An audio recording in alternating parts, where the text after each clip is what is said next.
We're live. Welcome back to Capital Cosm Live, everyone. Drop me a 1 in the chat if you can hear the sound of my voice crystal clear. Audio aside, hope it's going well. But silver, as you can see on your screen, gold in the red, copper in the red, platinum in the red, palladium in the red. Well, copper's in the green now. I mean, you see it here live. Silver also in the red. But if you're just tuning in now, you missed a huge pump to $84. Now we're back down to $76.55 on the futures market. And the Shanghai market just opened, 15 minutes ago or so? So we've seen some wild price moves. So let's go ahead and dive into the action here. I want to pull up the 1 minute chart. And as you can see, we kicked it off with this huge gap up. We closed out Friday at around $79. And then we saw this gargantuan gap up to $81. We opened the night up at $81.65 or somewhere around there. And we moved all the way to $84 at one point. And then crashed. Hit a low at around 75-ish or so. And now it looks like we've begun to recover a bit. And you can kind of see this is where and it's been moving up ever since the Shanghai market opens, which was around, I want to say, where is it? Here. Oops. Here. So the Shanghai market opened here and we opened up at around 76. We're at 78.54. So it does appear that the Shanghai market is helping pump up this price of silver back up. But, if you guys were thinking about adding into your stack, and this isn't always a bad thing.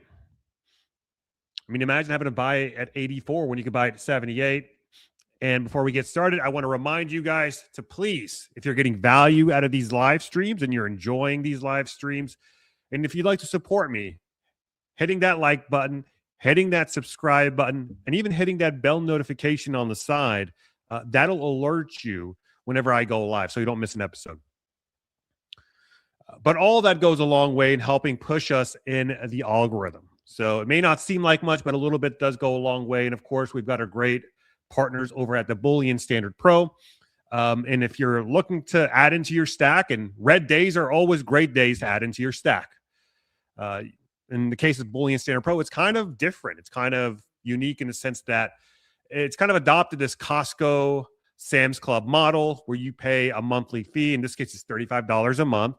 And you get access to pretty much wholesale prices on your gold and silver products. For example, silver American Eagles currently selling for $91 on average retail price. This is the price that you would find in other dealerships on average. It's an aggregate number. The pro price is $82.42. You would save $8.65 with a membership. And if you buy 20, you would save $171. If you buy 100, you would save $846, all at the cost of $35. So it pretty much pays for itself multiple folds. It's a grand slam deal, no brainer. Click on the link down below in the description box and use promo code COSM10, COSM10 at checkout to get your first month free. So let's go ahead and dive right back in here. I think I got a super chat. Let's see. Oh, thank you so much. Z Solt. I'm not going to try to pronounce the rest, but I appreciate it, my friend. Go, Danny. Go, silver. Go. Yeah, silver. Well, you can't win them all, right? We started off strong. And, I mean, who knows? This is just the start of the day. We still have the American markets waiting to open tomorrow. And as we saw, let's go ahead and take this off. And as we saw earlier today, just an hour ago, a couple hours ago, we had a huge gap up and then a huge gap down. So many things can happen within the span of hours and even minutes in this market. And FYI, guys, if you want to leave me a super chat, I will read the super chats on air. So if you'd like your comment read, feel free to leave a super chat. So here we go. 78.20, which is about down 1.3%. Let's take a look at gold here as well. Gold on the 1 minute candlesticks. You know what? Gold started off pretty strong too. I mean, gold started off at 45.50 and now at 45.13. Pretty much flat. Gold really not doing anything too exciting. And ever since I posed this question yesterday on X and on my live stream the other night about, rotating out of GDXJ and into SILJ and stuff like that, I've been hearing more people talk about, maybe rotating their silver holdings into gold holdings because they feel that silver has begun to, it's kind of not topped out, but a big chunk of the move has been made, at least in the intermediate term. And so they think gold may be a better value play. Now, I'm not doing that.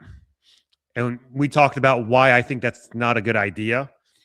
Of course, we talked about the Fidelity study, a study that was conducted that looked at a number of different portfolio strategies. And they basically found out that the most effective and best performing strategy was just dying. This is being dead, literally. And that was because you would never touch your portfolio if you died. So literally every time you touch your portfolio, it's kind of like touching a bar of soap. It gets smaller each and every time. So the best thing in my eyes, this is how I view it, is to let your winners run. Silver's taken off, let it run. Gold's taken off, let it run. Don't try to do anything too cute and fancy. Then you've got capital gains taxes and everything. But let me know. I don't want to kind of diffuse or bias your response to my next question. But what are you guys doing? Are you guys holding on to your silver? Are you going to rotate it out into gold? Because I have been hearing this more often now.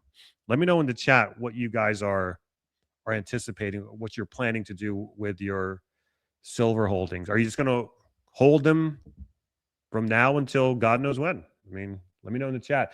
But we are going to stick with this price action. I'll try to stay live as long as I can tonight, guys, because as we saw, so many things can transpire within such little time, and we may have a special guest later tonight. It depends on if he's available later tonight, but he said he'll try to make it if he can. Yeah, you want to tune in for that at least. But yeah, let's go ahead and take a look at the rest of these. Platinum is also down 1.72%. One thing I want to look at is the platinum to silver ratio. And I want to show you guys how platinum's performed against silver. So this is platinum's performance relative to silver. And, one can easily make the case that maybe platinum is the one we should have our attention on. It is underperforming silver. It's been getting demolished by silver since 2003. And, we're at this, all-time low in the ratio.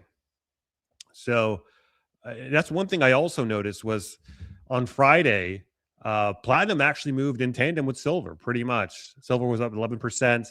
Platinum was also up similarly, I think like 12 or 13%. It was actually a little higher.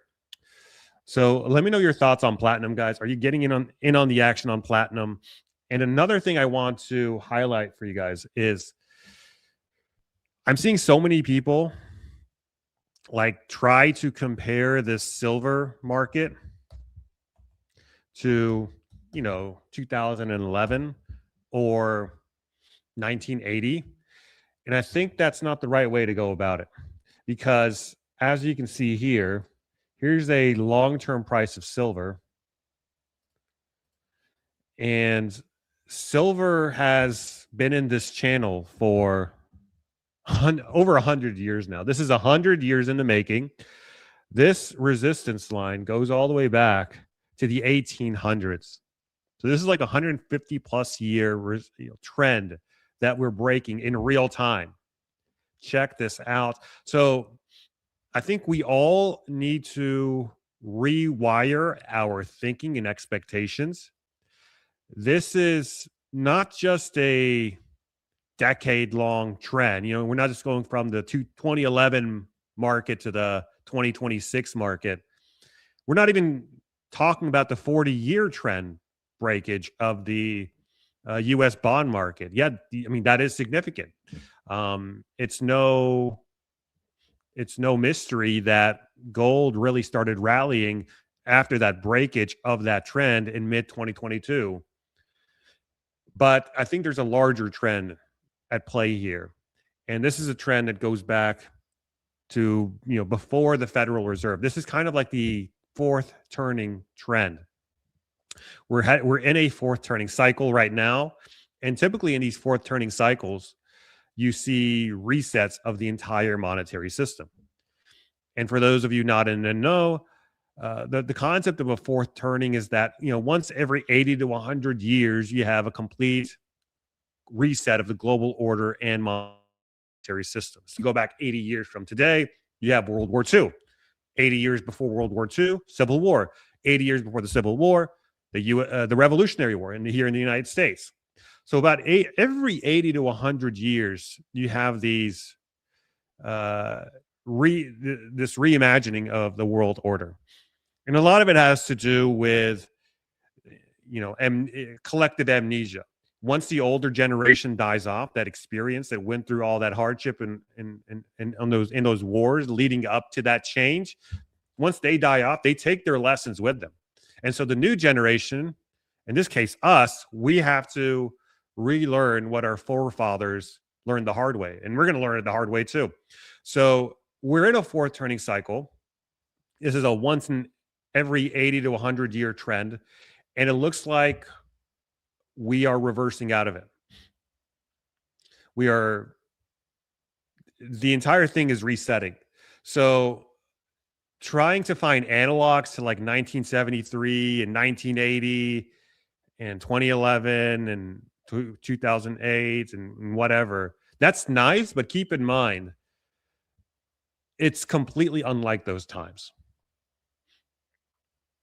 Yeah, I mean, that doesn't mean that we can't also be in one of these, generational commodity bull cycles simultaneously. But I think the greater point is that you have so many overlaps of trends occurring right now simultaneously. You have the fourth turning trend. You have the breakage of the U.S.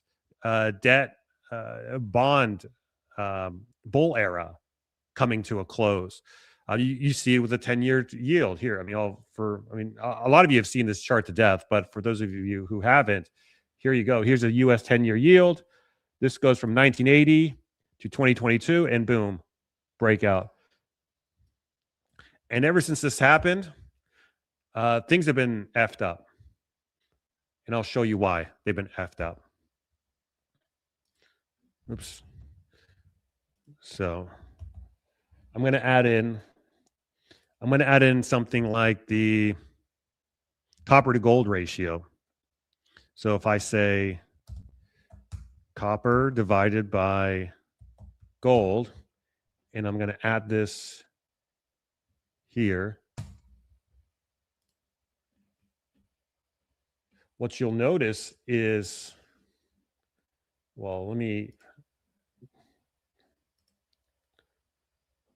okay. What you'll notice is they tend to follow each other. Hold on, let me get this on the same scale. HG1, new price scale. Let's make this logarithmic, and let's make this logarithmic. Okay. And then let's finally change the color to make it look better. Okay.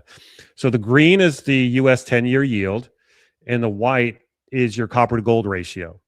And what you'll notice is that they tended to follow one another. So when copper outperforms gold, that implies higher interest rates. That implies a weakening of the debt markets.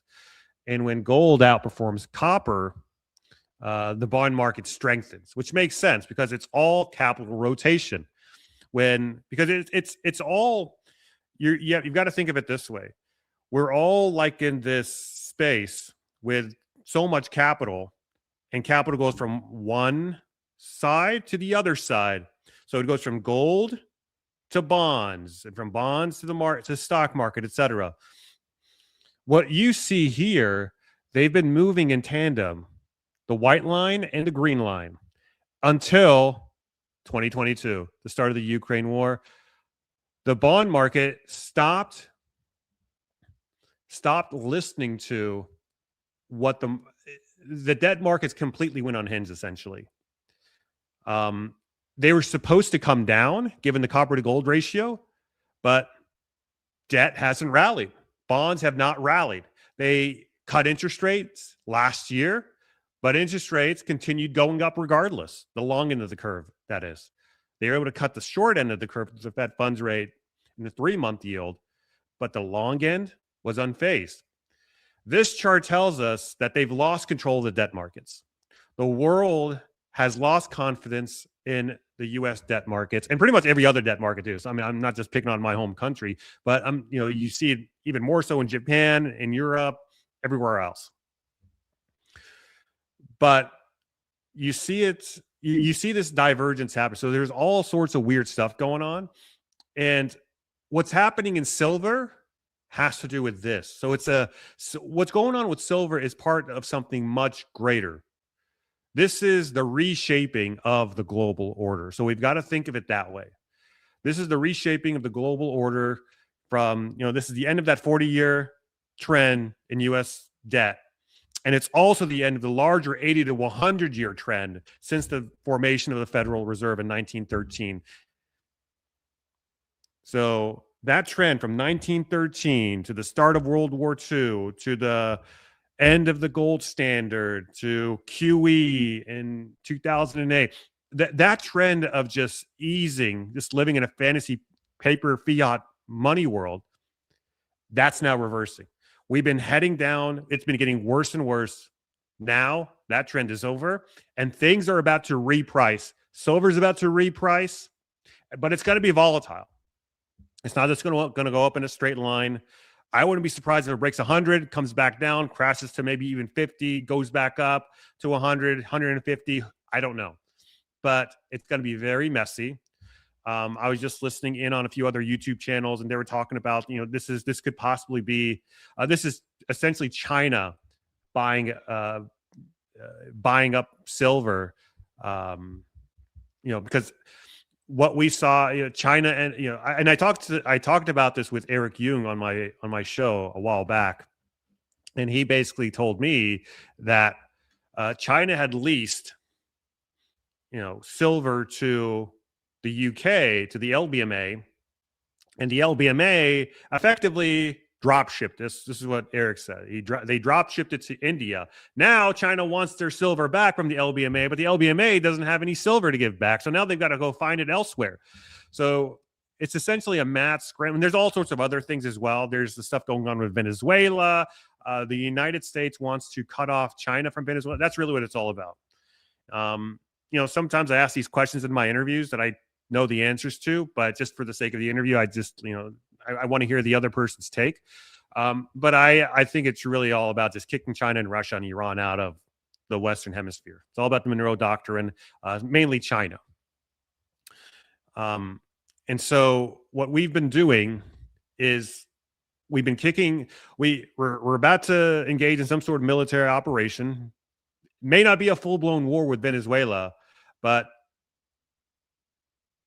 you're starting to see it in all other parts in South America as well. Chile had an election a couple of weeks ago. We installed our guy in there. Argentina is partnered with us, with Milei. El Salvador, Trump loves him. Bukele. And so we're in the process of consolidating South America and ergo the Western Hemisphere. This is what Greenland is all about. So China has invested pretty heavily into South America. And now it faces a threat of being kicked out of South America. Now, South America obviously has mining projects, including that include silver and platinum and copper and all sorts of other metals that are a necessity to the global economy. They're being kicked out. Now they've got to find the silver elsewhere. Export controls are in. And here we are. Take a quick glance at the price of silver here. What are we at? Okay, so CNBC has it at 77.51. So it's now in the green. Copper's moving up, actually. What about spot? Let's see, spot. Okay, spot. It's about an equal, yeah. So we're about equal between the spot market and the futures market. So it's 77.31 spot, 77.65 futures market. We did have a brief instant of backwardation. I don't know if you guys noticed it, but right before I hit record, not record, but right before I hit the live button, we did have some backwardation. It looks like it's resolved now. But this thing is changing on the second. So, which one should I look at? Should I look at the futures market or the spot market? Pull up the futures market. Let's turn this off. So, and let's put I want to put in the 1 minute candlesticks. So, yeah, so this is when I turned on. I think we're at like 78. We're down to 77 now. But yeah, we'll monitor what's going on, guys. So that's essentially the gist of it. And another reason why it's different from 1980 and 2008 and so forth is that this is a silver squeeze. Sure. But it's not like a speculative squeeze. It's not like with the Hunt brothers where they took on leverage to try to squeeze the silver market. This is a physical squeeze. This is why people like Elon Musk is freaking out, or at least seems to be freaking out. We looked at his tweet the other day, and he basically said, "This is not a good thing. What's happening with silver?" Well, yeah. Why did you not buy? Did he not buy like a mine, like some silver mines or anything like that a couple years ago or something? Or am I hallucinating? I'm not sure. But a lot of these big money players, they rely heavily on lower price silver. So in their eyes, this is not a good thing. So this is a physical squeeze of silver.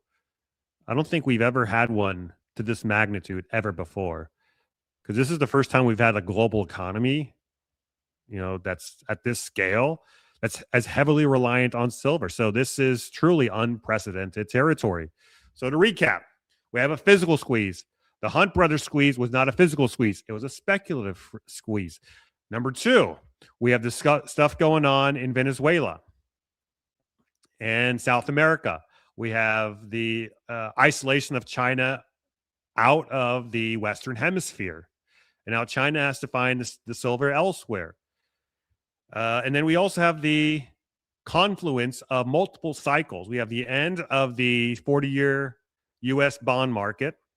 And we are also coming towards the end of the this fourth turning cycle, which many analysts, and I think Martin Armstrong also says this, is that it comes to a head around early 2030s.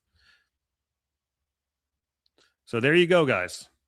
We have so many things overlaid on top of each other, so many ley lines crossing each other, intersecting each other. Oh, and we also have AI, right? That's the big thing. You talk about Asian AI guy. The ironic thing about it is to run these data centers that create, videos like Asian AI guys, you need silver. It's kind of poetic in that way, because the guy is literally, he wouldn't exist without silver. Literally, he would not exist without silver. So you have that as well. Resource wars. So all of these things, all of these cycles, all of these trends, all of these crises, they're all happening at once.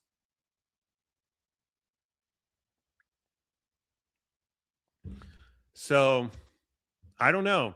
And I look at $77 silver. And you think back at all the years of manipulation and price suppression. I mean, is this really a rally, or are we? Let me reframe this, because to us, I mean, this seems wild. Silver's 2.5x in a year. I mean, this is completely unheard of to a lot of us.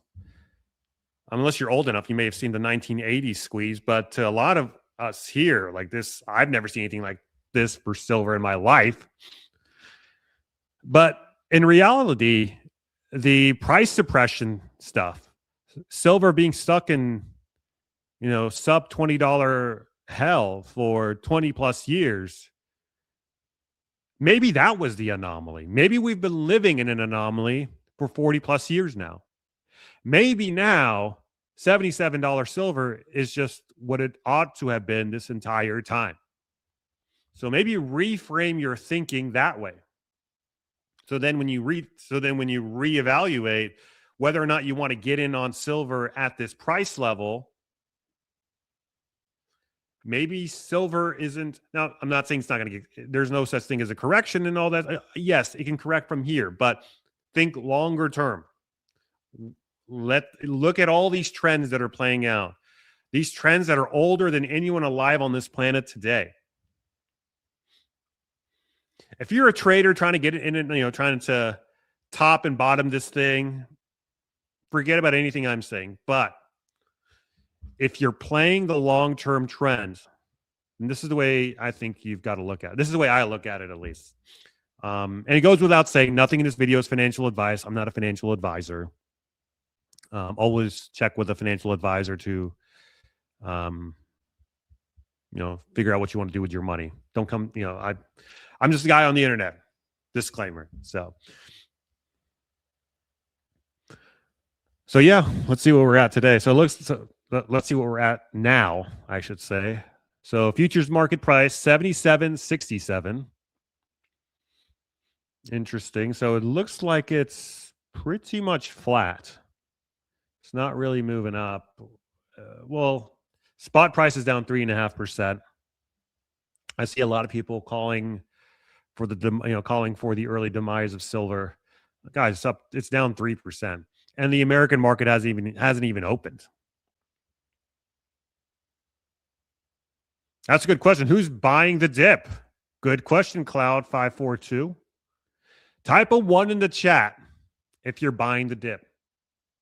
And of course, if you'd like to support me, we've got the link to Bullion Standard Pro in the description box as well. So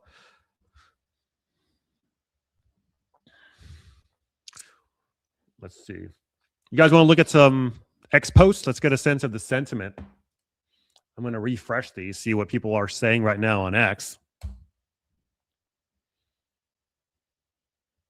Let's see here. Okay, so this is from an hour ago. Violent up and violent down. That's not the end of a move. It's the beginning of price discovery. Yeah, I mean, this is, look at this. This is obviously not natural. Who in their right minds thinks a move like this is natural? I mean, they're obviously scrambling to bring this thing down.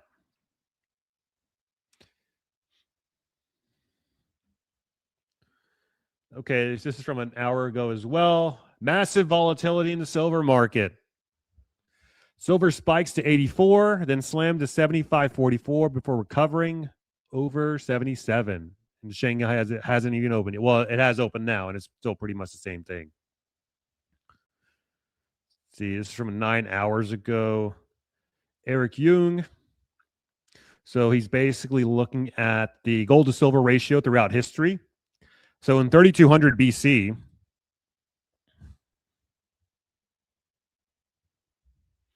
in 3200 BC it was 1-3. In 2700 BC, 1-9. So this is how many ounces of silver it takes to buy gold, to buy an ounce of gold. So in 3200 BC, it took 3 ounces of silver to buy 1 ounce of gold.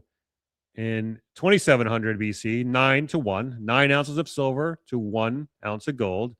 2-1 in 2000, 10-1 in 1000 BC, 12-1 in 45 BC, 15 to 1 in 333 BC, 15 to 1 in Rome, 8 to 1 during Caesar's time, 40 BC, 13 to 1 Claudius's time, 40 AD, 11 to 1, 1200 AD. So it's pretty much been so it's kind of been in this 5 to 1, 15 to 1 range. And you can't see it here because there's stupid icons in the way. Okay, so now it's no longer 91 to 1 now.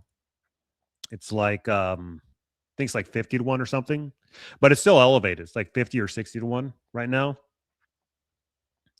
So that would take silver to around, so a reversion back to 15 to 1. I did this yesterday. That would take you to around $300 silver. So $300 silver, assuming gold stays at $4,500. Now, obviously, if gold moves up to, I don't know, if gold doubles, if gold doubles to 9,000, that implies a silver price of $600 to meet that ratio. Hold on, silver bugs. Yeah, hold on. But I mean, we've been through, knock on wood, maybe it gets worse. I don't know. But it's not really much of a dip. But the volatility is wild. Let's see what Peter Schiff has to say. Well, that didn't take long. Silver fell over $8 from its high, finding support just above $75. It's now safe to resume buying. Gold also fell about $50. Buy the dip. Well, hold on. Is gold still down? No, gold's pretty much, well, it's down 25 futures, down 31 in the spot market. So it's minimal. But let me know, if you guys are buying anything other than silver? Are you buying gold? Are you buying platinum on these dips? Because they've dipped as well. Copper is up. Dr. Copper. Not to be trifled with.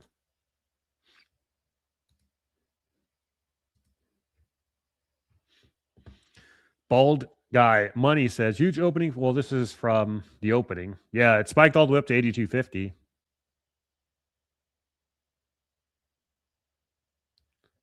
You will not sell silver until the banks die. You are not a BIA. Okay, so this is from 12 minutes ago, a little more recent. Absolute insanity in silver right now at 6:20 p.m. Eastern. Just 20 minutes after futures open, silver prices surged to a record high of 83.75, up 6%.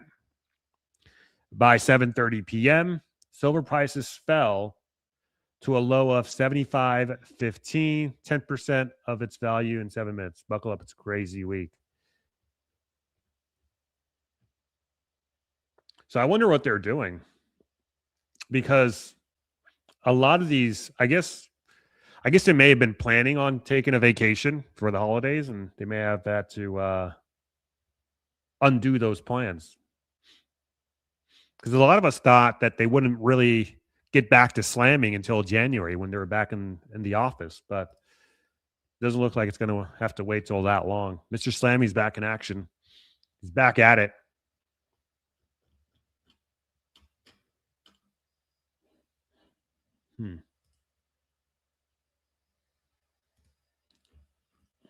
Okay. COMEX circuit breaker rules for precious metals futures. So looks like this is from Grok. Precious metals like gold, silver, platinum, and palladium are primarily traded as futures contracts on the CME group exchanges. Unlike stock market-wide circuit breakers like in 2013, which included levels of 7%, 13%, 20%, S&P 500. So basically, for those of you who don't know, a circuit breaker is when, a market indice or a stock or something falls below a certain threshold, and then they essentially just close down the market. If you recall, during COVID in 2020, there was like a few days where like the S&P dropped below 7% in a single day, and they basically just closed the market. So this is talking about the same circuit breaker levels that would apply for precious metals. So here's what we got. For gold, The first level is $100 up or down. Hold on, that doesn't seem right because we've had $100 up days in gold without a circuit breaker going off. Silver $6, $9. We were up like $8 on Friday. So yeah, I don't think this is correct. Grok is probably hallucinating. This is from yesterday. Okay, this is from an hour ago. The situation at the LBMA must be very bad if the cartel is throwing all their weight to slam silver down to such an extent now. Yeah, look at that. You think that's normal market action? Come on.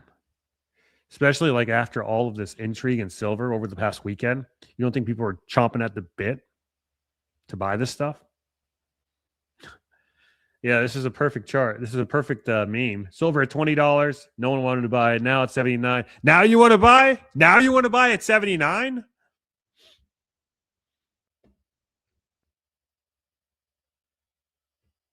Jesse Colombo from an hour ago. Many investors are frustrated with the tepid performance of gold and silver mining stocks, but I believe that is about to change significantly once miners break out relative to the metals. So what's he got here? So this is a ratio chart of what? Gold and silver index to gold ratio. Well, let's pull it up. Oh, okay. We're back up to 77.40 on the spot market. We're up $1 since we started looking at these X posts. So that's pretty cool. Yeah, but still nothing too eventful happening now. The real intrigue will be tomorrow once the American markets open, I suppose.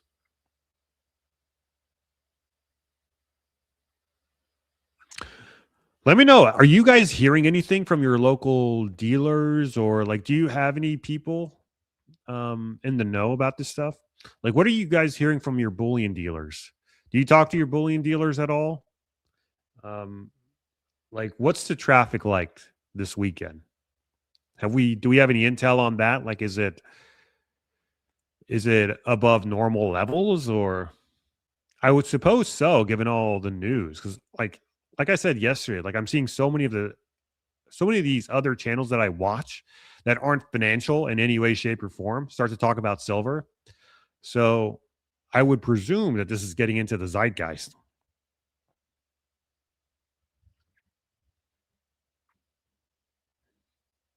So yeah, here's the silver miners to silver ratio. I think he was looking at the gold mining stocks to gold ratio. This is the silver miners to silver ratio chart. Man, did I type in the right thing? Yeah, this is it. Silver miners to silver ratio. Boom. And this is on a logarithmic scale. This is a linear scale. So yeah, we're pretty much, I guess, mining stocks are the way to go. I've talked about it. I might be deploying into silver miners more so soon, but I think there's also opportunities elsewhere in places that people aren't talking about. Because when you look at these commodity markets, there's usually like a sequence of events that occurs. First, gold moves, which is what we've seen so far since 2022. Then silver moves. We're currently at that stage. Then copper and base metals move. That's stage 3. And copper's already started to move. It's begun its move up. So I would think that buying copper mining stocks or base metal stocks, I don't know, like lithium and maybe REMX, rare earth metals, even though they have moved up, they're not at all-time highs like silver is, like gold is. It would be equivalent to buying silver a year ago or something, or maybe not a year ago. Yeah, I would say probably a year ago. So yeah, gold moves first, then silver, then base metals, and then the main event, energy. Energy moves last. And energy Hasn't moved at all. Energy's just gotten done basing out. So if you're feeling froggy, and again, this is not financial advice, but base metals have already begun to move, but they're not at all-time highs. Precious metals are at all-time highs.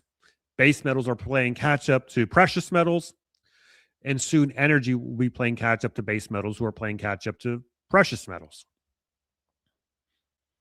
But I know there's people who don't like the energy trade. So, and energy is very volatile. It's not for everyone. I mean, what am I saying? Like all these assets are volatile.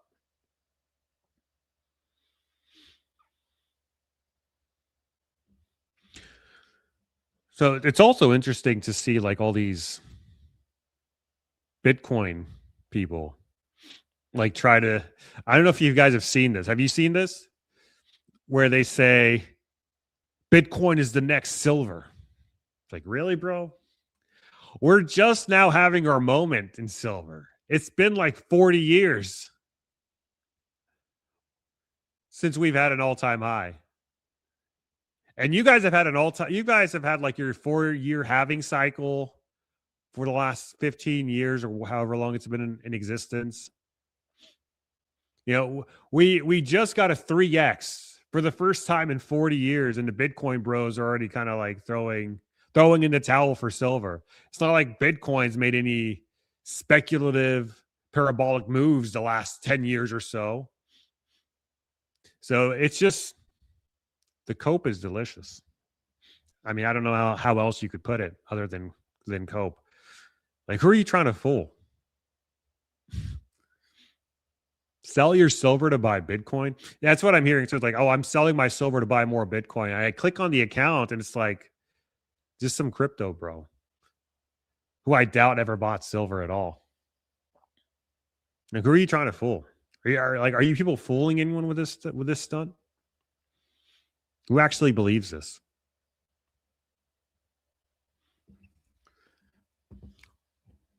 So let's go back here to silver. Pull it up on the 1 minute candlesticks. Yeah, 76.90.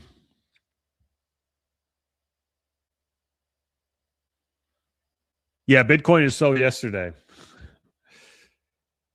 Yeah, I don't know what this newfangled contraption all these young kids are investing in nowadays called silver. Back in my day, we just piled our money into good old fashioned Bitcoin, the old trusted Bitcoin. Anyways, let's refresh this. Let's see if there's any new material. Oh, you know what? Let's go to latest.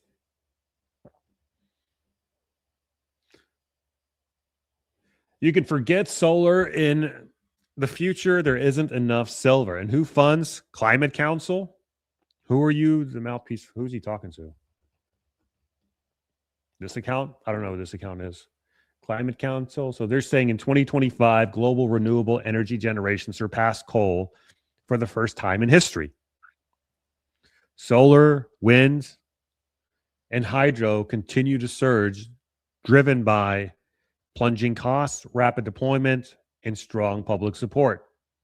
Coal is losing ground as renewables energy becomes the new default. You can forget solar in the future. There isn't enough solar. So yeah. Yeah, I don't think these people thought it through. Oh, so this is just like random posts from randos. I don't even know who this person is. 139 followers. SLV is the lowest price silver ETF because of the higher yearly fee. SIVR is closest to spot, but the gap is widening on spot. What is SIVR?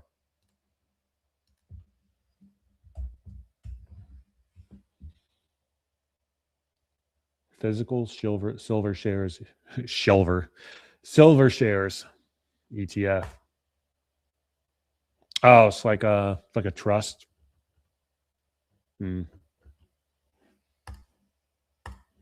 All right, let's refresh this.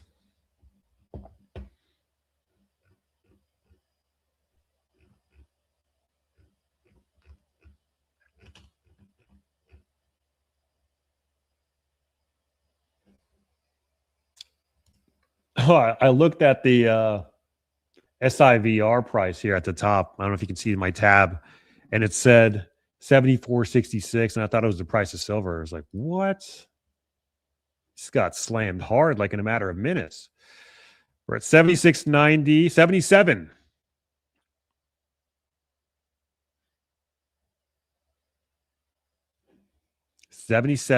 Well, 77.30 now, 77.32, 77.31, 77.34, 77.35, 77.34, 77.35, 77.33, 77.35, 35, 34, 33, 34. It's a roller coaster of emotions, as you can tell.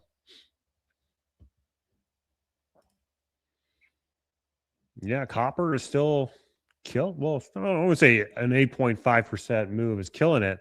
Let's pull up copper. I'm curious to see how it looks like on the chart. Yeah, so copper is not at an all-time high. Oh, wow, it's moving in real time. It's not at an all-time high yet. Its previous all-time high was up here at 590. We're at 580. Well, it's about to break it.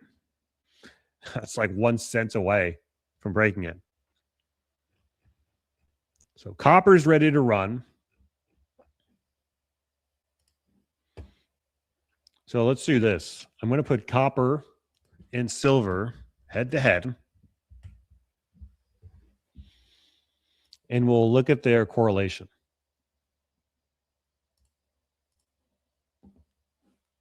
It's all log scale. And I'm going to make silver white. Oops. Oh my God, I deleted it. New price scale. Silver white. And then I'm going to make this a line. And then this log scale. So there you go. Yeah, so there is a bit of a correlation between the two. They're both, well, silver's at an all-time high. Copper's close to an all-time high.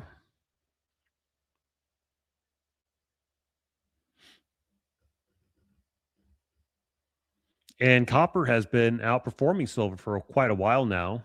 You see this gap between copper and green and silver and white, and that gap has been closed.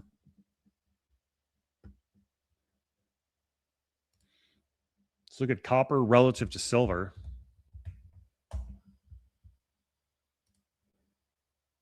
Oh, man.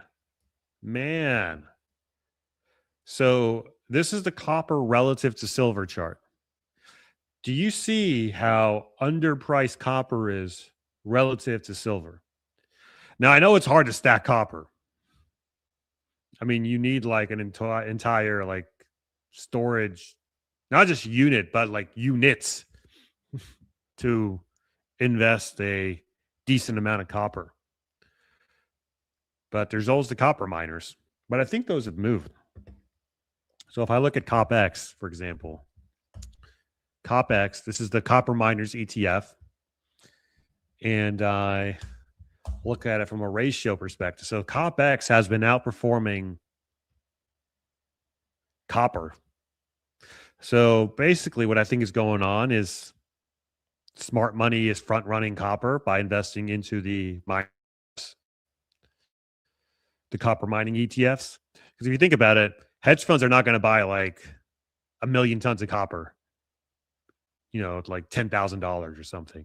They're going to buy the copper mining ETF to get exposure to copper or these copper mining stocks. So copper could be an interesting play.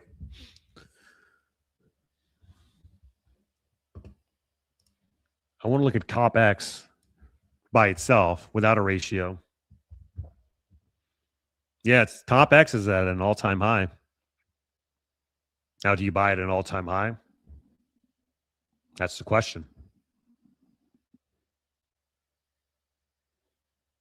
They're saying silver is pumping. Let's see. 77.67.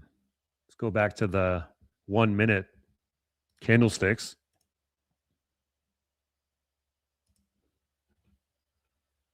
Yeah, I mean, it's still pretty much like range bound, right? Like it's in this 78, 75-ish zone. Yeah, we'll see what happens tomorrow once the American market opens.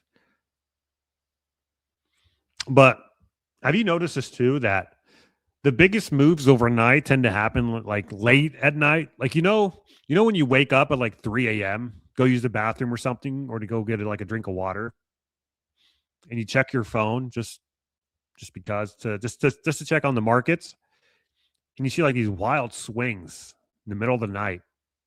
Do you notice that too?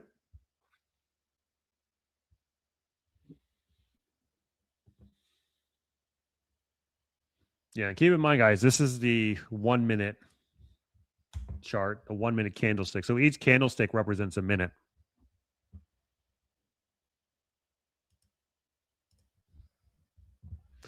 But yeah, I mean, we're down 2%. I don't think that's too shocking. And again, if you're looking to buy in, maybe a slight down day isn't the worst thing to happen.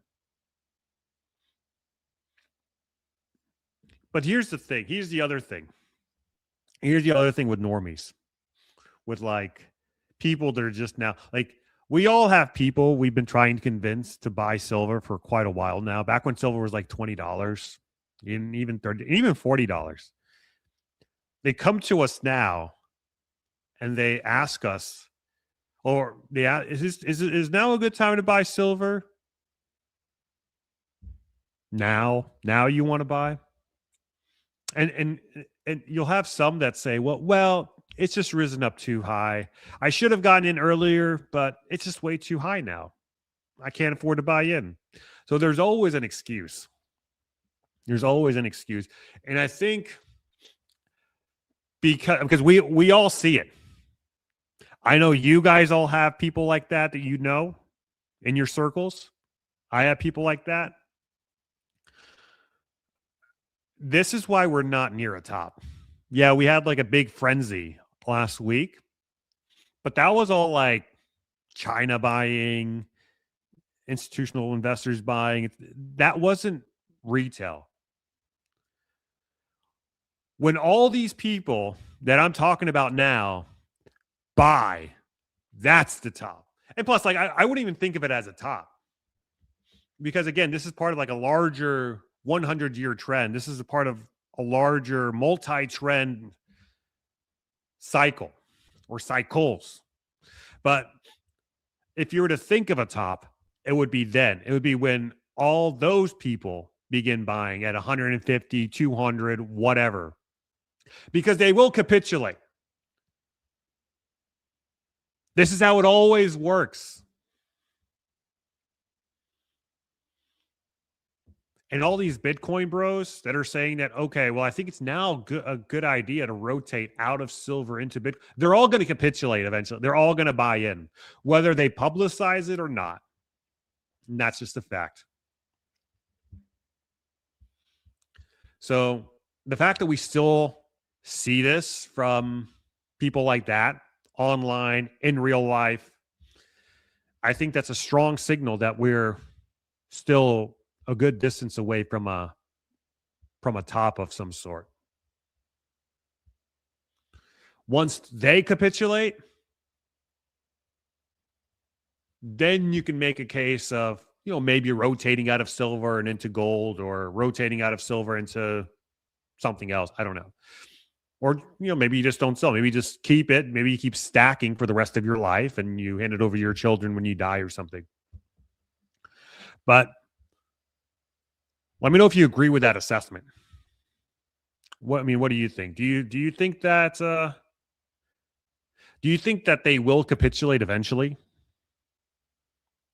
All the casuals, all the normies, all the crypto people, all the tech bros who have been so ardent against silver, they always find some sort of excuse.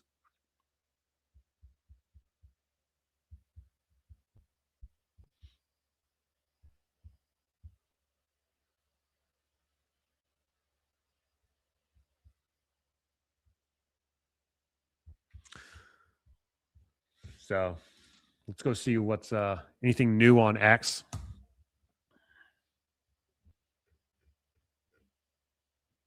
Okay, so this is from 8 minutes ago. From Eric Young, it ain't about how high silver can go in one trading season. It's about how strong silver rebounds after a nuclear slammy and holds that rebound that matters. Boom. Pinpoint accuracy. Massive slammy here. Now holding the line. We're only down at $1.50, if that. He slammed it down full force. We absorbed their knockout punch. They did not get the job done so far, at least.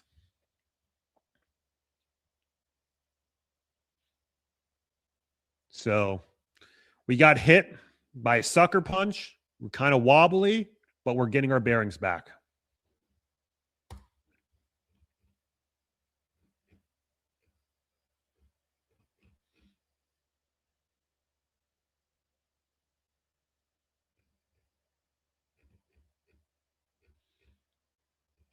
Looking for any new posts. See latest. Let's see what everyone's saying on the latest side.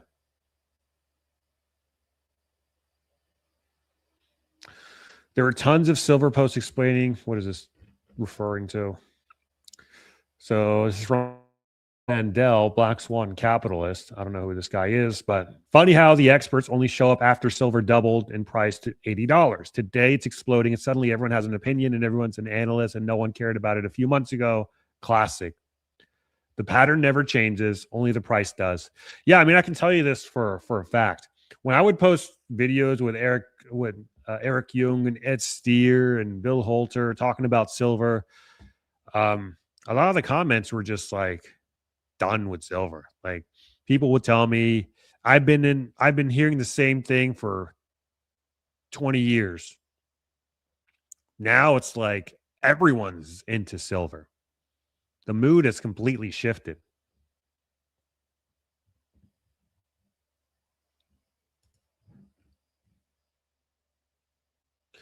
So, okay, so this looks like a crypto bro.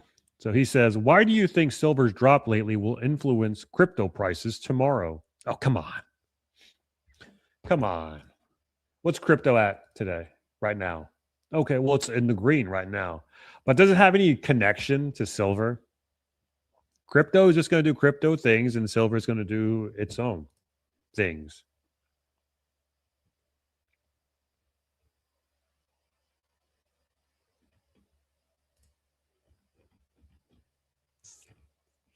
Florida and Texas are cool with silver to use as currency. As far as I understand, like that legislation that was passed in Florida and Texas, like it's nice and everything, but it's pretty much like worded in a way where they say that they can adopt it as that they can adopt gold and silver as currency without actually being meaningful. I mean, it's nice. It's a good first step.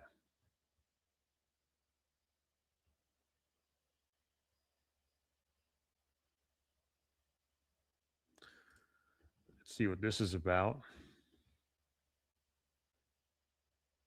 There are so many great silver, bronze age Superman comics that are a blast to read. The problem is when people argue that they're more representative or vital to Superman than post. Okay, this is nothing, nothing to do with silver. Hold on, I have Eric. Speak of the devil. I mentioned his name, and he's texting me now. Do you guys want to see Eric come on? I mean, I'll see if I can get him on. No guarantees. Let me see if I can get Eric on.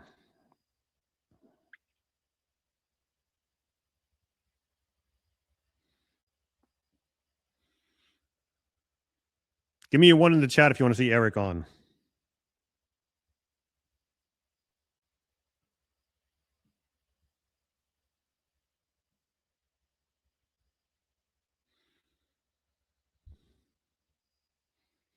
Let's see. Yeah, he sent me a message 7 minutes ago. Anyways, if I can get him on, I'll get him on. Let me send him the link really quick. If he's interested.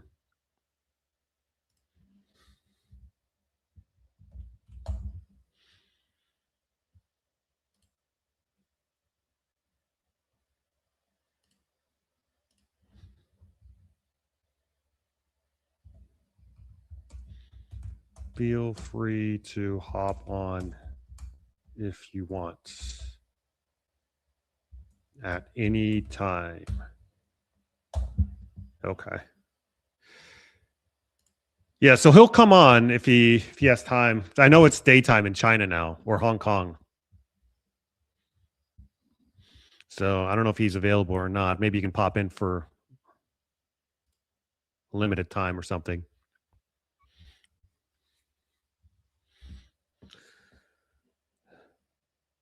All right, let's see. Where are we at now?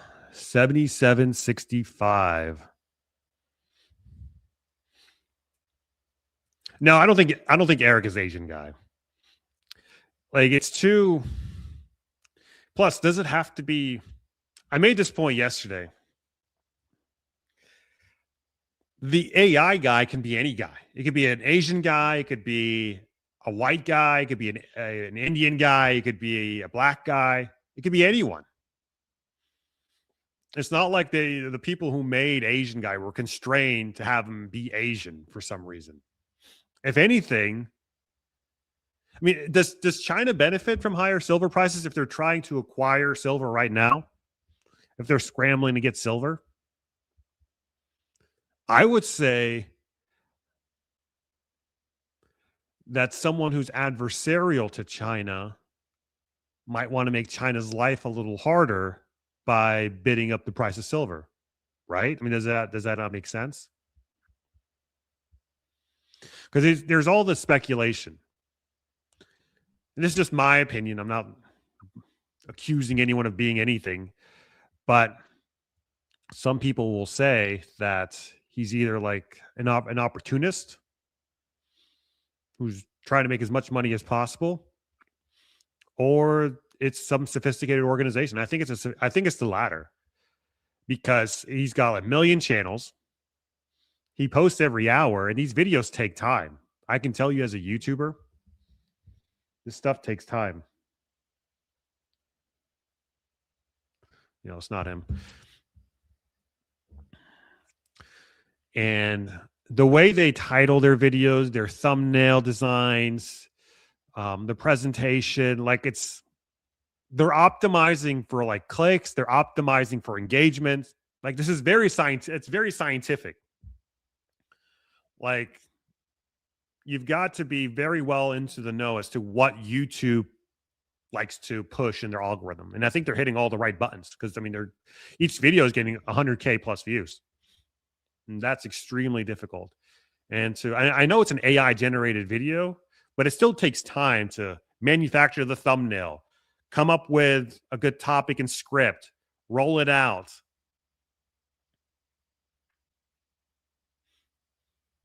Like you need a team for this. It's at minimum someone with it's someone who's done YouTube before at a bare minimum. If it's not like some organization, some sophisticated organization.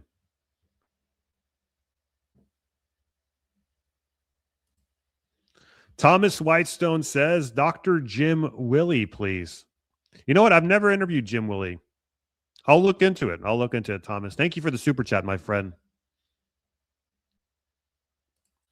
We got another super chat.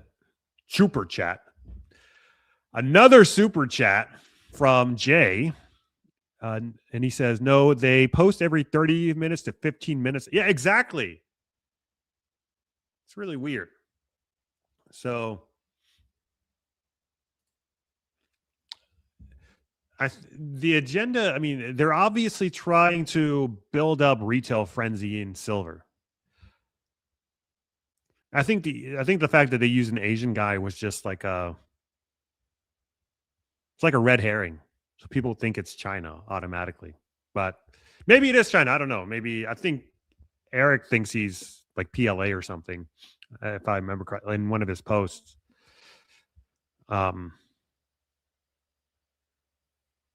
So I don't know, but it's just very odd. I don't know what they're trying to achieve. If they're just trying to bring the price of silver up, I don't know what the end goal is. Who benefits from that? Because certainly the United States doesn't benefit from that because they also have their big money players that want lower price silver. So who do you think benefits from it the most? Key Bono. Who do you think is behind? Oh, look, it's $78 now. $78. Oh, wow. All right. $78. Look at this screen. Finally, some movement.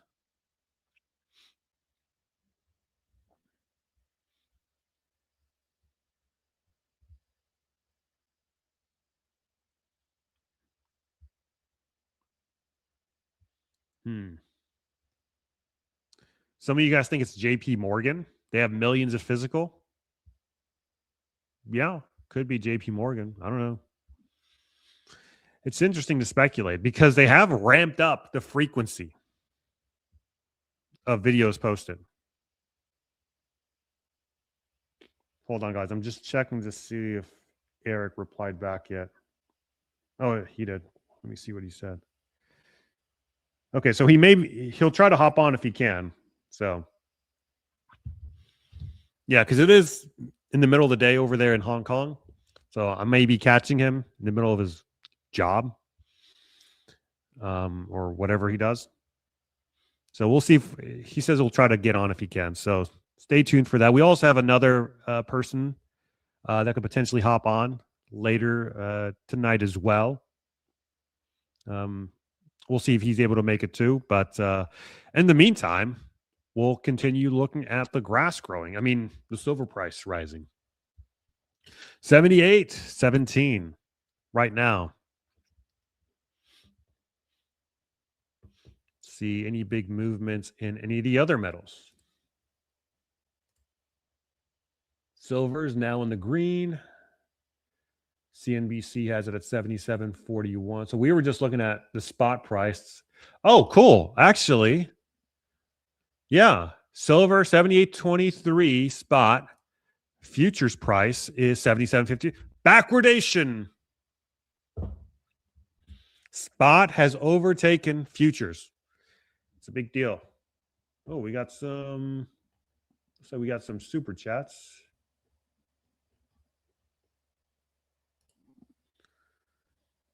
Grant Hart, thank you for the generous super chat, my friend. I really appreciate it. Eric Hammond says, should I exchange an ounce of gold for silver? Average cost is $1,800 for the gold. I appreciate the super chat, my friend, but I can't give investing advice. I can tell you what I would do in that situation, but this is not a recommendation for you specifically because I don't know how your portfolio allocation looks like. I don't know what your goals are. I don't know. I know your cost basis. That's great, but you know you better than I do. But I would just follow the adage. If it was me, I would just follow the adage of letting my winners run. I would let my gold run. I would let my silver run. Because it goes back to what we said earlier on. The more you touch your portfolio, it's like a bar of soap. It shrinks. The more you're opening up probabilities of error. So if you got a good thing going on, just if it's not broken, don't fix it. Don't try to get too cute. But that's just my opinion. Rotating may work for some other people, but that's just what I would do.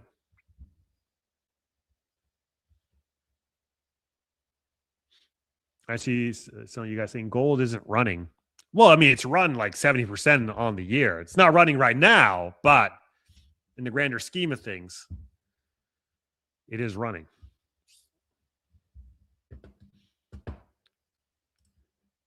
So if I look at gold, this is a 1-year view of gold.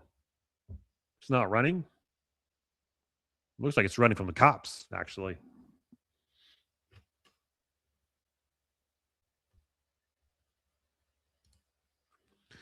Thank you for the super chat, Big Delop Jr. You rock. Saw articles about bricks holding 50% of gold. I also want to hear what Michael Oliver thinks. Yeah, we'll definitely get Michael Oliver on in the coming weeks ahead. I think we just had him on a couple of weeks ago. I try to do a 1 month rotation with my guests, so I don't bug them too much. But yeah, Michael should be coming on in 2 or so weeks. We've already got our lineup set up for next week and the week after that, but actually, I may have one more slot for the week after next. I don't know. We'll see.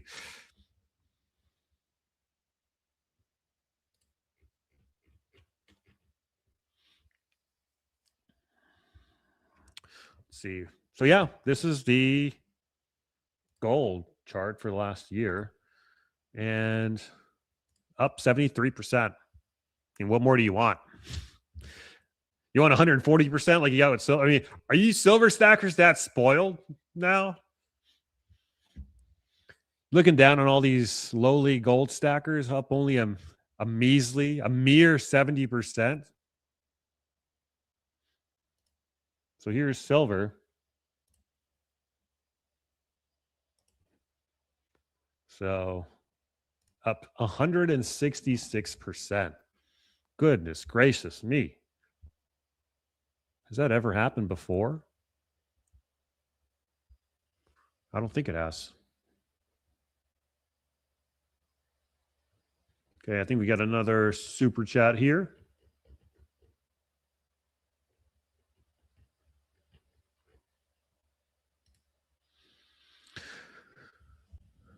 This is from Grant Harding again. Grant, thank you so much for the super chat, my friend. Doesn't JP Morgan hold all that physical for the ETF? Well, yeah, they definitely hold physical for, I'm assuming you're talking about SLV. They definitely hold physical for SLV. But the problem is there's not a one-to-one correspondence for every claim of ownership to each unit of silver. So there can be multiple claims of ownership to the same unit of silver. That's the problem that people are contesting.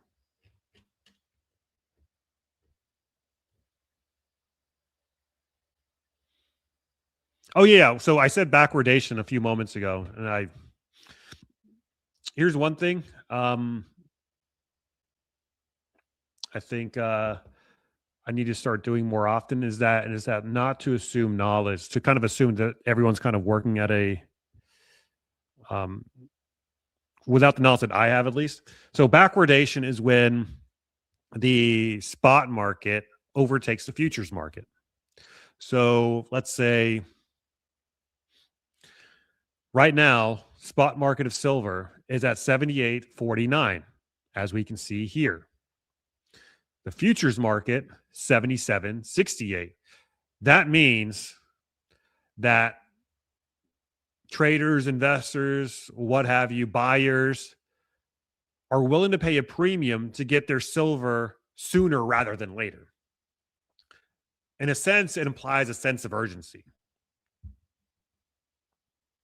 So if I'm a buyer and I want my silver today, I will pay an extra $1 or so in the spot market per ounce of silver to get it now, or as close to now as I can, versus signing up a futures contract however so many months into the future. And so that implies urgency. That implies a need for the physical in the immediate term. Hold on, I'm just going to check my messages, see if Eric sent me back anything. All right.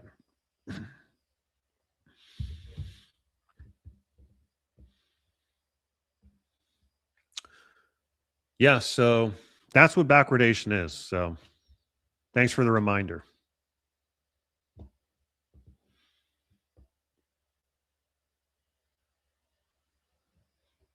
Let's go back to the 1 minute candlesticks. 1 minute. See what's going on. Okay, so 78.47.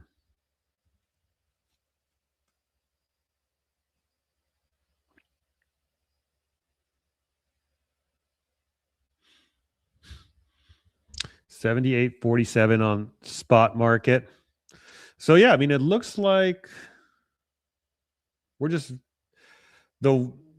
I don't want to jinx it, but it looks like the worst may be over in terms of the hardcore slamming. We took a massive hit in the jaw up here at $84.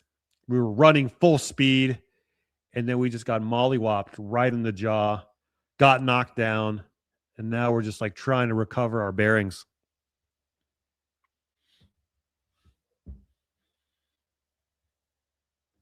Let's see what the bond market's doing now. 10 years down 4-1. Japanese 10 years up. Yeah, the bond markets are screwed. I don't know what they're going to do.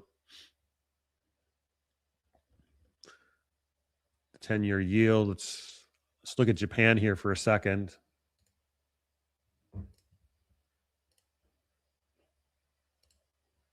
Yeah, check this thing out. So the Japanese 10-year yield, this basically tells us that the Japanese bond market is crashing. So when yields go up, that means the value of your debt is going down. The Japanese 10-year yield spiking higher. It's not good for Japan. Japanese 30-year spiking higher.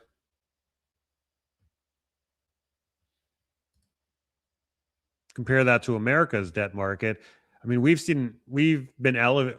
Our yields are elevated, but they're no longer moving up. Whereas Japan's and Europe's yields they still have that momentum to the upside, meaning their debt markets are a lot more flimsy than ours in America. Here's your 30-year yield, 10-year yield, 30, 10. So 30 has a little bit more weakness than the 10-year.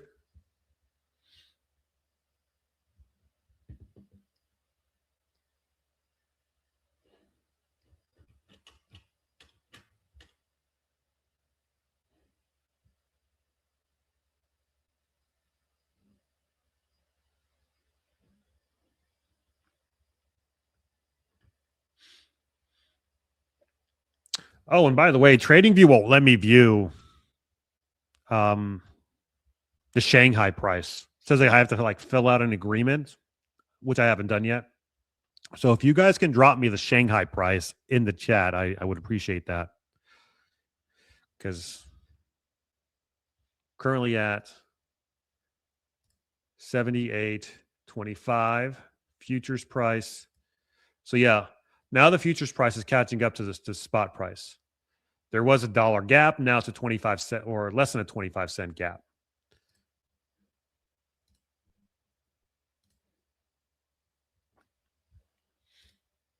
Let's see.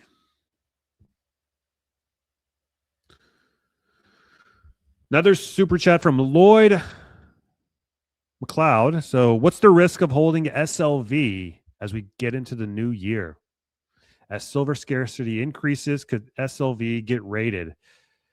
Yeah, I mean, it's counterparty risk. So they can always, I think they updated the force majeure guidelines for SLV and even PSLV too. So it's the old adage, if you don't hold it, you don't own it. I think, again, not financial advice, but if I was looking into holding, if I really did not want to buy any more physical, I would probably go with PSLV if it was me, as opposed to SLV. Or you can play the mining stocks and buy SIL. But if you just want a physical play, PSLV also does the job too. So there's that. Thank you for the super chat, Lloyd. I appreciate it.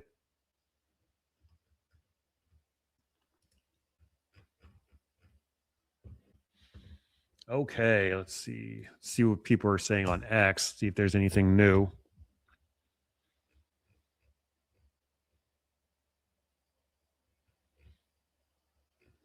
Yep. Same old, same old. Okay, so here you go. China. Oh, I think we got some more super chats. We'll read this here in a second.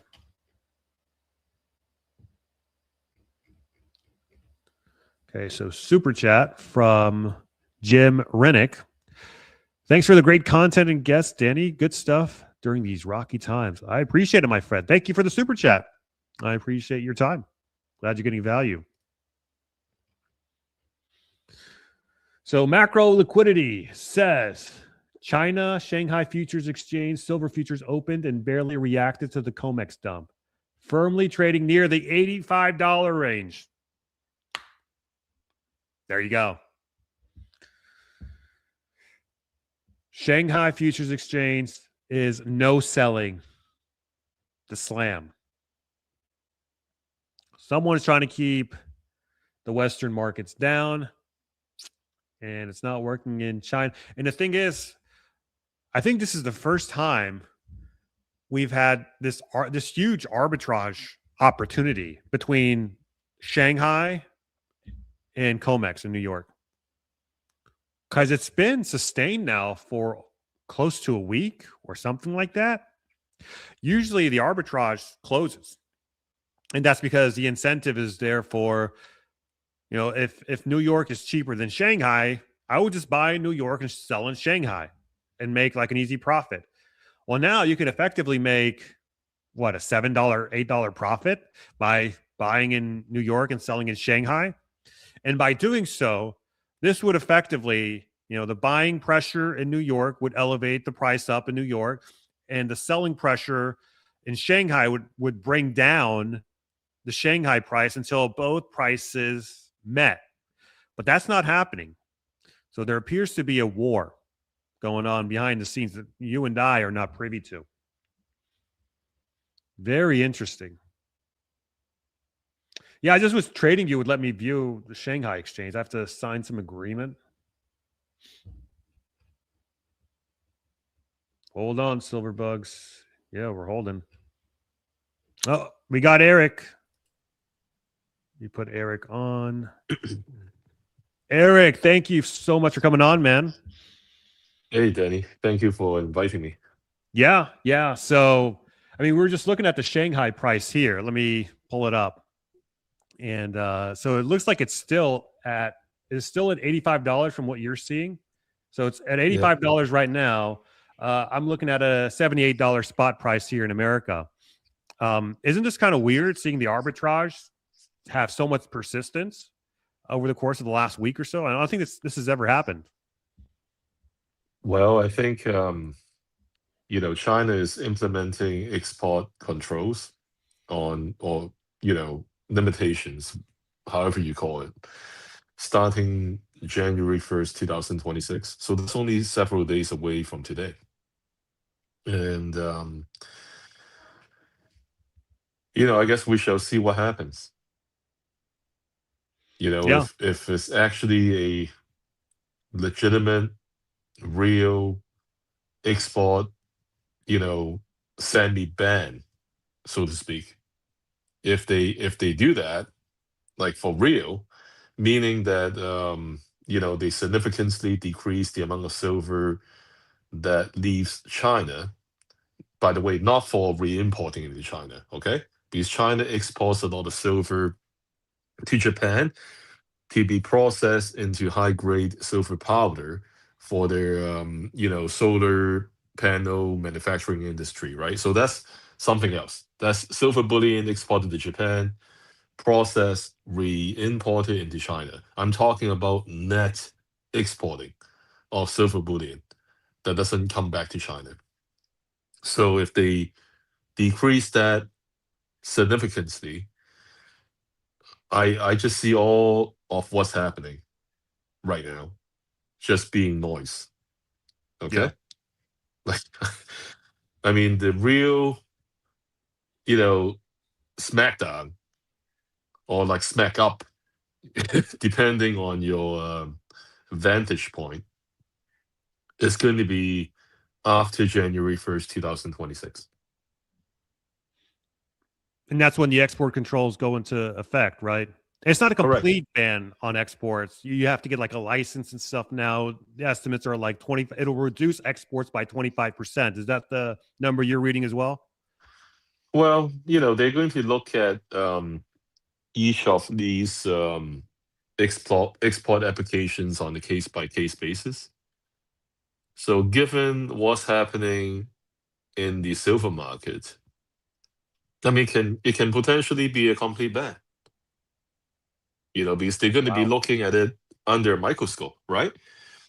And the joke here in Hong Kong is that whenever the Chinese government says that they, like, all of a sudden they are putting things under a microscope in a export limitation or control situation, you might as well call it a ban. Okay, so that's our kind of like joke that we have running over the years locally.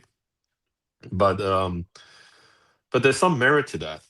So who knows, right? It might, like I said, might be way beyond the 20% figure that you just mentioned in It, terms of like, the amount of silver that they can export out of China post January 1st, 2026. and it also sets a precedence for the United States to follow suit and do the same thing. Would you not? I mean, wouldn't it also be feasible for us here in the United States to see an export ban as well? Well, I mean, Given, I mean, you're seeing Elon Musk freak out about this. We looked at his post on X a couple of days ago. There's big money interest in keeping the price of silver down. Surely they will try to keep this. I mean, it's a national security issue. They added it into the critical minerals list a few months ago. I think there are a few things at play here, Danny. I mentioned that um, in a show that I did with Vince Lancy, and basically you have the cost or the price of silver. That's one thing, and then the second thing is availability. So you've cost and availability, right? I think the industrials like Elon Musk, Tesla, Space One, whatever else he's doing, they're concerned about both, right? They're concerned about availability and price, okay? Because the price, affects the bottom line, and availability, of course, if they can't get their hands on it, doesn't matter what price it is, right? They can't build the freaking thing. Um, in terms of the government, I think they're more concerned about availability rather than price. So, given that, you know, this is, I believe, is a fact that China and the US are decoupling. Maybe it made a lot of headlines last year, the year before that, and during Trump's first term and the beginning of his second term, right? And it's not really in the headlines today, maybe, but it's a fact that slowly and steadily, sometimes faster, China and the US are decoupling. So the way I see it is that it doesn't make any sense anymore for the US to send artificially suppressed cheap physical gold and silver, especially silver, to China via the LBMA. Okay, or even through um, South American or Latin American countries, which are in the U.S. In this view, in Uncle Sam's point of view, those countries are under the U.S. umbrella, right? So, Mm-hmm. so like they're thinking, why the heck is China, playing around in our backyard and getting all this physical critical minerals such as silver for cheap? And we saw that, it's just not all talk. I mean, I had this, in my head for almost a year now, like this concept, this narrative. Right. But what really clicked is when the American Navy, when the U.S. Navy, essentially confiscated two oil tankers from that left Venezuela that was heading for China. Okay, so if they can do that to oil, think about what else they can do to other critical minerals. And some guy came up to one of my friends and said, "Hey, Eric, they might be able to blockade Venezuela, but they can't do it to the entire American continent." Like that's his counterpoint, right? Right. And I tell you, like, they don't need to blockade the entire American continent. They just need to randomly jump on on freight carriers that are heading to China full of silver. You see how that works, Daddy? Right? They don't need to blockade the entire continent to do that. And let's say they do that to I don't know, some whatever ship that is heading to China full of silver from some Latin American country. What is China going to do? Send its navy across the Pacific Ocean to duke it out with the American Navy in its own backyard? That's not going to happen. Okay? So, to loop back to your original question, why is there such a big arbitrage? I think China sees this scenario. China is always 5-6 steps ahead of all of us. They plan ahead. So it sees all this and is basically planning ahead and is implementing this export control of physical silver starting January 1st, so that if need to be, it will not bleed out physical silver to outside of China. Okay, it can keep whatever it imports inside China, so that its industrials can have access to physical silver. So does this imply that the arbitrage is here to stay then? Are we going to have two different silver prices moving forward? Yes. I mean, like China always has some sort of an arbitrage, right? For physical silver price compared to the Western physical silver price. I mean, it's the same for gold. Sometimes it might be, on par.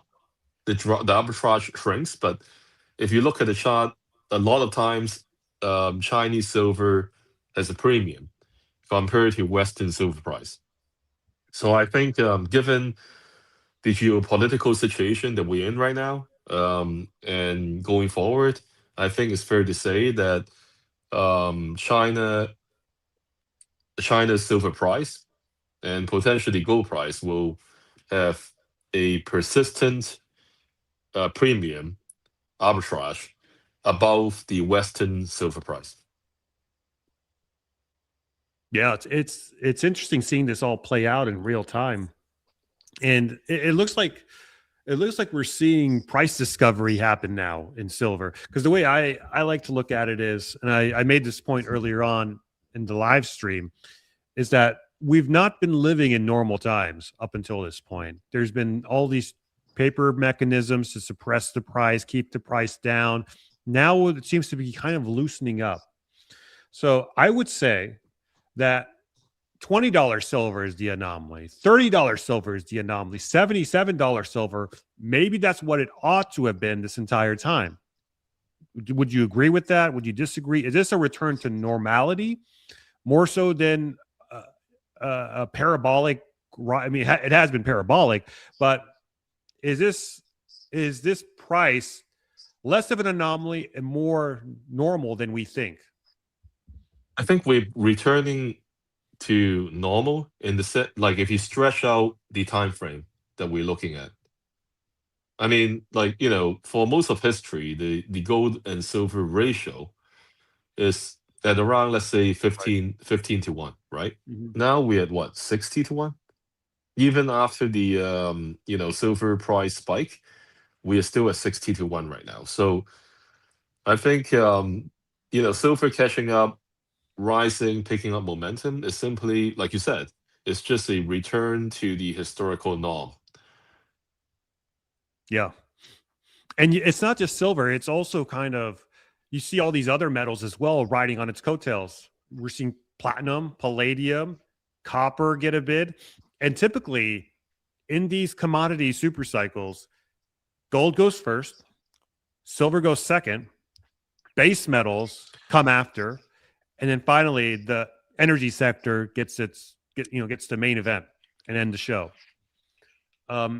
Is that what's going on here? Are we to anticipate base metals to begin to pop into the scene as the next act here?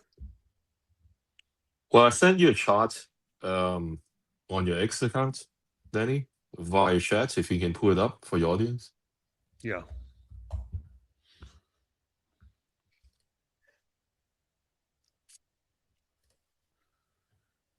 Okay.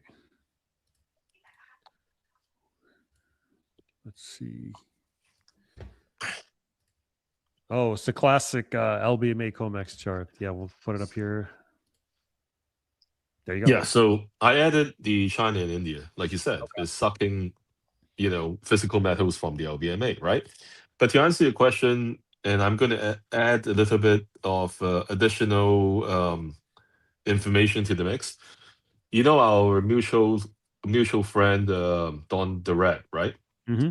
He recently posted, just within the last 12 hours, he said that he's looking at potentially the ETFs, like the SLVs, maybe even the PSLVs, emptying themselves to save the COMEX and the LBMA. Okay, in this whole fiasco, right? Of SLV and PSLV emptying out to sell the LBMA, save the to LBMA. save the COMEX and the LBMA. Interesting. To save them, right? Like in terms of like price suppression. So he posted about this earlier today. Yeah, he did. Yeah. He said that that's like something that he's playing around with in his mind, right? Is that possible? So I'm going to say this, and it also answers your question about base metals, right? Okay, so it goes back to where we are right now geopolitically. The world is going through is in its initial stages of deglobalization. What does that mean? That means down the road, Uncle Sam is no longer going to be the world's provider or enforcer to cheap physical commodities and critical minerals for the world to manufacture things cheaply, because now everybody is every country for itself, basically. Okay, it's no longer a globalized community where Uncle Sam's role is to keep all this stuff cheap, so that all these global South countries and BRICS countries can manufacture stuff cheap to provide to the West. And at the same time, these global South countries, led by China, would recycle their US dollar trade surpluses into US treasuries, right? Like that was the model before. Mm-hmm. Now, in real time, we're seeing these global South countries led by China, at least they're not on this, like, because we don't know exactly what is going on. There can be a lot of like off balance sheet or like things that we cannot see on the surface, but at least on the surface we see that these global South countries led by China, they're not really adding to their US Treasury holdings. Okay, but the US is adding to the debt, right? Yep. So just by that on the surface, to me at least, all these global South countries and China, they're no longer willing to finance the US government on this increasing debt ongoing. Yes, you see it. You see it in the US 10 and 30-year yields. Yeah, ever exactly. since 2022, there's been a shift in trend. The 40-year trend is over. Exactly. So if like these countries are not willing to buy US Treasury bonds, bills and notes, financing the US government, why the heck would the US government continue to provide these countries with cheap physical metals? I know some people, may counter my point saying that, hey, it's not the US exporting this stuff, it's the global South countries in many cases exporting this stuff, right? But the US is suppressing the price, right? The US is keeping the price low with the mechanism they have shown people. Like, for precious metals, this the chart that you just put up, right? So, what I'm trying to say is that I think that's being dismantled, So and that ongoing the suppression of the price is not their number one concern. Their number one concern, I'm talking about the US government, Mhm. is the availability of the physical metal. Therefore, what Don said may not happen because the physical metals at the ETFs, at the SLV, at the GLD, those are strategic metals, Yep. physical metals for the US. I mean, the US can print US dollars, but it cannot print physical metals reserves above ground. Okay? So that's it. Could they also just privatize the market? So just take silver out of the public market, take copper out of the public, because they would just deem it as too important for retail buyers to jack up the price. I don't think so at this stage because I think, number one, especially in the US, a lot of people own guns. To to go door to door to privatize or confiscate this stuff, it it didn't even happen in 1934. Okay, they didn't do that. All they did was, confiscate whatever metals that the bank held on behalf of their private customers. So those were gone. Okay, and the rest, it was a volunteer situation. You volunteer to basically um, give your metals to the U.S. government. That was 1934, and Mhm. I don't think it can happen today. Like, if we're talking about straight confiscation, um, in terms of China, maybe, with the registered gold, but even that, then I don't think so because China is trying to build a system where it will utilize physical gold and potentially silver to be monetary collaterals that it can use within the BRIC system. So confiscation of physical metals is a hit to the confidence of anybody who is looking at what China is doing. So I think it will be counterproductive if China confiscate physical metals. Mhm. It sounds like this also stretches out to other commodity. This kind of separation between the Chinese market and the Western market. Not only will you have two separate prices on silver, you could also have two separate prices on copper, on lithium, on nickel, on all these different commodities. Is that where we're heading as well? Are we seeing a great separation and a great repricing of the commodities markets?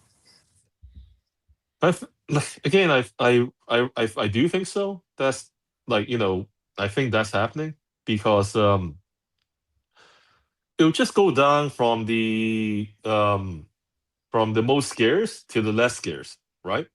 Mhm. So because silver is more scarce and more widely used, so silver is getting hit first. And then you have platinum, it's more scarce than silver, but maybe not as widely used, right? So platinum was the second. And then so forth. And today I read from Chris Timmons, okay, he wrote that uranium is going to be drafted into the US national defense strategy. Mm. Okay. So, like, notice pursuant to the Defense Production Act of 1950, and it talks about uranium. So, like again, like we're going down the list of what is scarce, what is critical, and what is imperative to the national defense strategy. And of course, silver is the top one, and then you have platinum, uranium, etc. So I think, yeah, you're right, Danny. You eventually will get to copper, but copper is more widely available. But as you know, copper is also in a mining deficit, right? As Goldman and J.P. Morgan and all these mainstream media has been telling us for the last year and a half, 2 years. Yeah.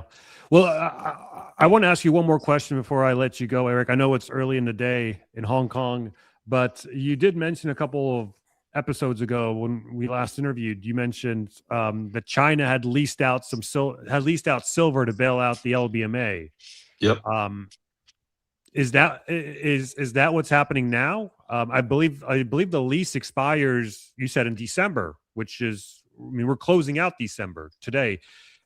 Is the recent price run, is that a result of that? It's possible. I mean, look at what happened. I mean, China's SGE and SHFE vaults, silver, physical silver vaults, right? It bottomed at around 1,500 metric tons, and in the back a month ago, and over the last month, it rebounded to approximately 1,700 metric tons. So that's 2,000 metric tons of increase within a month. Where did that silver come from? By the way, I sent you the chart from Nick Laird, right? Okay. It's on your X account. You can share it with your audience if you want. Okay. So anyway, I'll keep going. So rebounded to around 1,700 metric tons. So in my opinion, most of that 2,000 metric tons probably came from the LBMA. Why do I say that? Because I talked to a lot of CTAs in China, and they told me that a lot of the silver smelters in China have already stopped production for the year, early December. Okay, for like retooling, or like they just got to stop production to update their facilities or do annual maintenance, right? That's what they do normally. So the physical supply of the 999 silver bars domestically theoretically should be limited within December. But yet the Chinese silver vaults, the SGE and SHFE silver vaults, rebounded by almost 200 metric tons, right? Sorry, yeah. Yep. 200 metric tons. So is that from the LBMA? That is the question.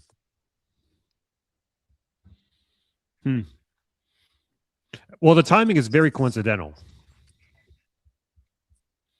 Because absolutely, I agree. The lease expires on the same day or date as the recent price explosion. So I find that very interesting. We have a super chat from Steve-O. Thank you for the super chat, Steve-O. Appreciate it, my friend. Well, I know I said one more question, but people, I'd be remiss if I didn't ask you, because I saw you post about this earlier today. The AI Asian guy. Yeah. What's your theory on this channel? Because he has like 10 or 20 channels, and he posts like every 30 minutes. Like, it's unrelenting. The titling is top notch. It's optimized for clicks. It's optimized for engagement. It's very professional. Like, this isn't just someone who decided to, prompt an AI chatbot and generate a person. Who benefits? Because it does seem like an operation to pump up silver to retail. Who benefits from something like that in your view? I think it's organized, obviously, right? Is it Don Durrett mentioned, like I said in his recent post, he said it's interesting that this AI Asian guy is everywhere, but yet YouTube seemed to let him keep all his videos up because some of the stuff is not exactly correct. It's Mhm. contested data, right? Mhm. So I have my own theories. I think it might be the Chinese government. The reason why I say that is because, well, first of all, it's tongue in cheek, right? It's AI Asian guy, AG, right? I Mhm. mean, Yeah. it's pretty humorous. And the Oh, second I didn't thing, notice that. AG, Oh my yeah. god. So Asian guy, yeah, AG. That's AG, right? the Yeah, periodic symbol for silver on the yeah, periodic table. Wow. exactly, right. And the Wow. other thing is that, like I said, right, what actually would resolve this crisis in the long run for sovereigns? I'm talking about national governments.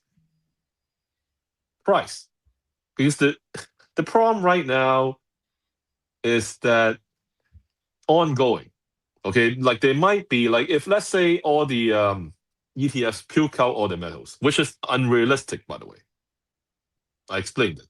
Okay, let's say they do that, they might resolve the situation for, like, I don't know, a year, kick the can down the road for a year, Mhm. 2 years, and then the world will be in a even more dire situation, right? Because you burn through all that metal at a unrealistically cheap price, right? Okay, so I think what is more feasible for national governments is to let the price of silver rise up.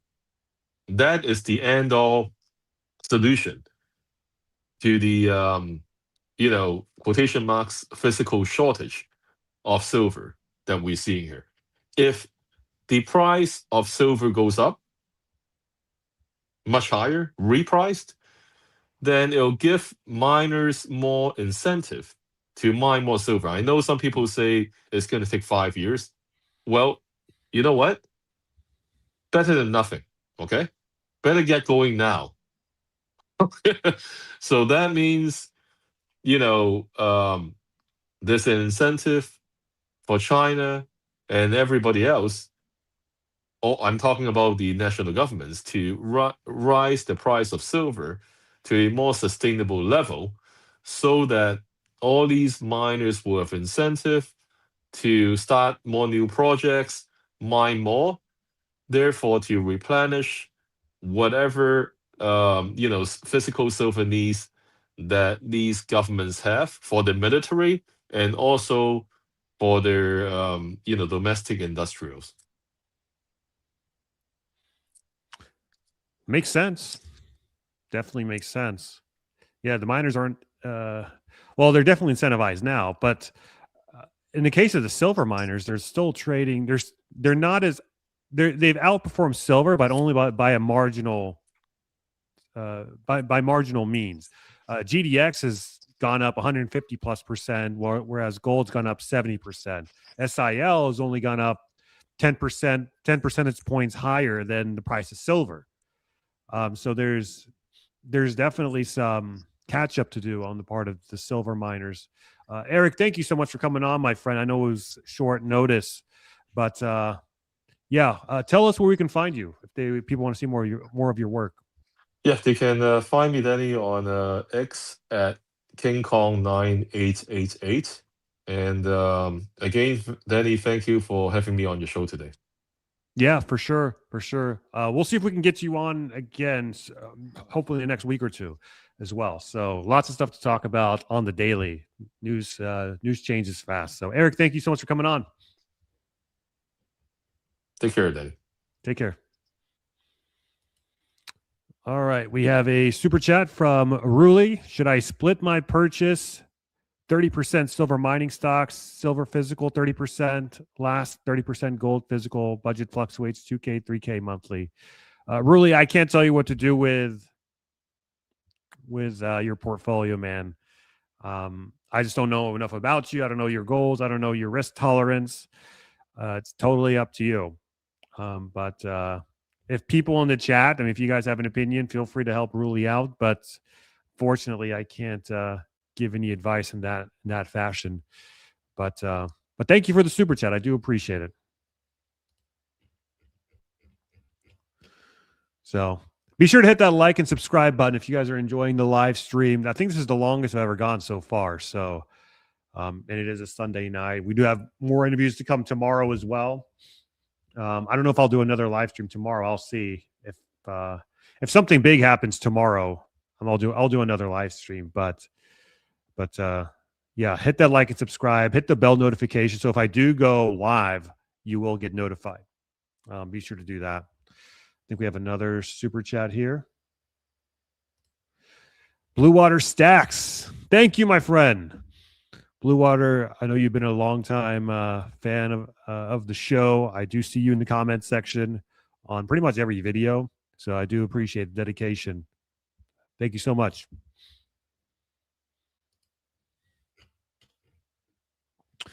All right. Let's see. What are we at now?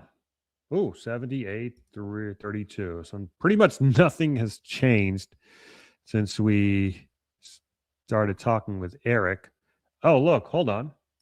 1 minute chart. Let's do candlesticks. Are we at 79? Oh, snap. Are we about to break $80? Uh-oh. $80 alert. You know what? We're actually up now. You see that? Up 0.3%. Let's go. We are so back. Let's get it. 79. They could barely keep us down. You can barely keep us down. Try as they might. Super chat from Doggone It 5944. Thanks, Danny. Thank you for the super chat. I do appreciate it. Thank you. Doggone it. Doggone it.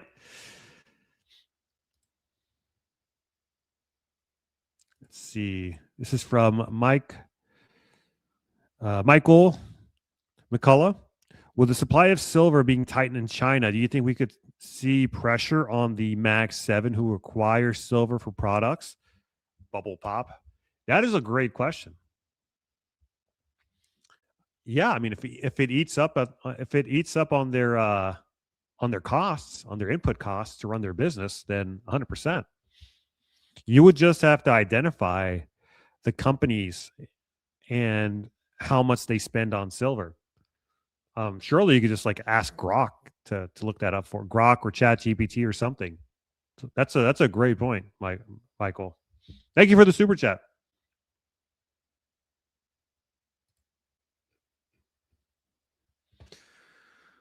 $79.67 up 0.45% now on the day. On the spot market.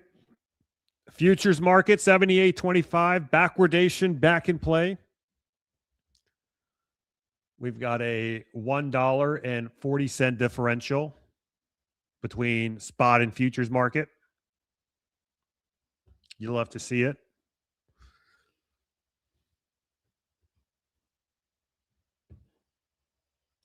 Let's see what's going on X. See what people are talking about. Anything new? No, it's the same old posts. Anything on the latest side of things?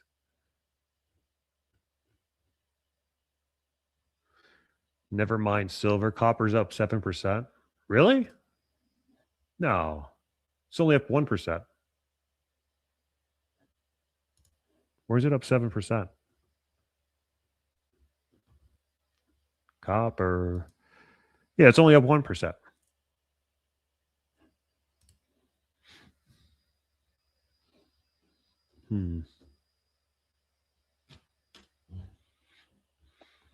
silver in its industrial uses, especially electronics as a conductor. Silver. Building a house out of silver. So yeah, I think things have cooled off a bit on X now. It's what, 10 o'clock? Let's go back, take one last look on the price of silver. Doesn't look like we're going to get our mystery guest in tonight, guys. So, but we did get Eric. Let me check one more time. Let me check my DMs really quick. See if he's coming on.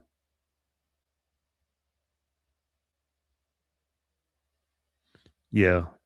So, yeah, we didn't get our mystery guest in, but we did get Eric Jung. So, hey, it worked out in the end. All right. So, where are we at again? Silver, 78.75. Well, hold on a second. This is saying 78.75 futures. And this is, where am I? 78. Okay. Yeah, it's pretty much the same thing. 79.55.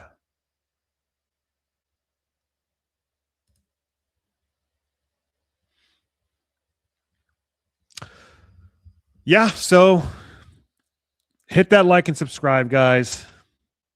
If you're looking to add into your stack, Red Days Roll is a great time to add in. Consider becoming a member at the Bullion Standard Pro.